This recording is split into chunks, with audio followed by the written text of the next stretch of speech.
rev up your engines. Today I'm going to show you how to fix your car when your airbag lights come on. Now, airbags can certainly save your life if you get in a wreck, but if the system isn't working right, it's not going to save you. And if that airbag light is on, there's something wrong with the system. Now, they're pretty complicated systems. They have sensors in various places. So if you get in a collision, it tells the computer looks at various data, and then it fires the airbag to keep you from whacking into things. And since modern cars have various airbags, not just the one on the steering column, some of them will have 6 or 8 different airbags. It's a complex system. When the light comes on, you have to scan it. Now, sometimes you can get lucky and use a more basic scan tool on the airbag system. A really cheap one won't work. This is like a $160 one, and it will scan most of the airbag codes on this Toyota. So we're going to plug it in. It just plugs in under the dash here, and now it's reading the codes. Might take a minute or two. Since the airbag light was on, it should have an airbag code in here. As long as you've left the car alone and haven't disconnected the battery or reset the codes with another scan tool, the code should stay in memory and the computer will spit it back out. And lo and behold, here we go. B1610, front airbag sensor, right hand malfunction. Now, unfortunately, that's where the fun begins. It's saying there's a problem in the right front sensor that measures impacts, but it could be in the sensor, it could be in the circuit, it could be computer, it could be in the wiring. In order to check that out, you need a really fancy scan tool like mine that can do bi-directional testing and an information system, check all the wiring diagram. It can get really, really complicated. Not every cool cat can figure that out. And anyways, airbags don't work for cats. They're too small. Unless, of course, you have a tiger in your car instead of a tiger in your tank. But let's say you want to try to fix your own car. It does have the code for the right front airbag sensor. I've been a mechanic for a long time, 51 years, and I know in these Toyotas, it's often these sensors that go bad and trip that code. So if you ever get this code, it's a decent guess to replace the right front sensor for the airbag system. But of course, then you got to figure out where is the right front sensor. And first of all, what is the right front? Now, I personally think they should say driver's and passenger side. It makes more sense. But when they say right front, what they mean is the vehicle is faced this way. You're sitting in the driver's seat. The right front is your right hand side, so the right front, where the left front would be the driver's side front on the left side.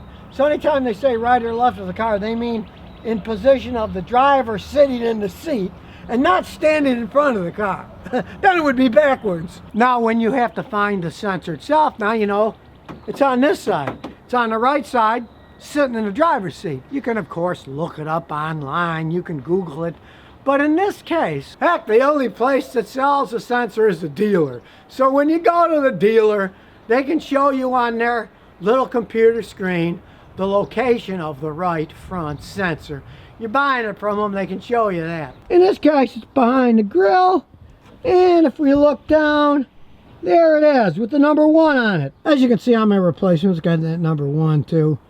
It's a simple bolt-off, bolt-on procedure. Since airbags work by electricity and explosions, we don't want any airbags popping off. So first we're going to take off the negative battery terminal. As the saying goes, better safe than sorry. Now, my repair manual says to remove the front grille, but don't always believe everything you read. In this case, if you have a long extension, you can get it from the top without taking all that crap apart. Because when you look down there, there's just one bolt on one side and one bolt on the other, which you can get off with a really long extension and a 10mm socket. Easy enough to do.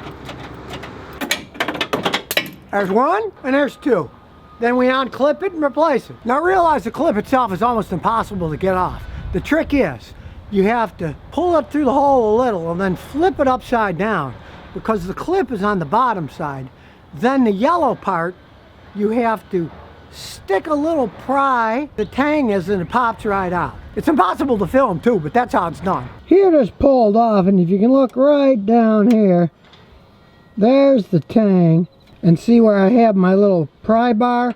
You pry under that tang once you flip it upside down. And once you pry on that tang there, that releases the clip on the bottom and it comes right off. God knows why I made it that way. They could have put the tang on the top, right? But no, they had to put the tang on the bottom, so you got to take the bolts off, flip the sensor upside down, at least there's enough room for that. Hit the bottom clip with that little pick, and then it pops right off. Now likewise, putting it back in, you can't see anything. I can't film it, you can't even see it. You really have to feel it. You just want to make sure that you have the tang, the bottom, and the connector tang on the bottom, so that when you push it together blindly, you'll hear it click. So basically, you're blindly wiggling, sticking your hand in a hole. You got to get it until it clicks in.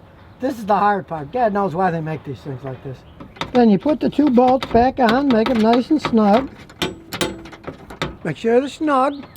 Don't forget to put the battery terminal back on. Get that nice and snug. And don't forget to reset the airbag code. Erase codes. Yes, erase codes. Now, as you can see, the codes are gone. If you don't erase them, odds are they'll stay and you think you didn't fix anything. Here, we'll check ABS codes. Now it's checking the ABS codes, and it says there's no code, so it erased it. And then, of course, pray like mad that it doesn't come back. Because if it wasn't that sensor, it's the computer or the wiring, and that stuff is going to take a really good mechanic to figure out. But on these Toyotas, normally it's just the sensors go bad. Things hit them and they're in the front of the car and eventually they break. So the next time your airbag lights come on, why not attempt to fix it yourself? So if you never want to miss another one of my new car repair videos, remember to ring that bell.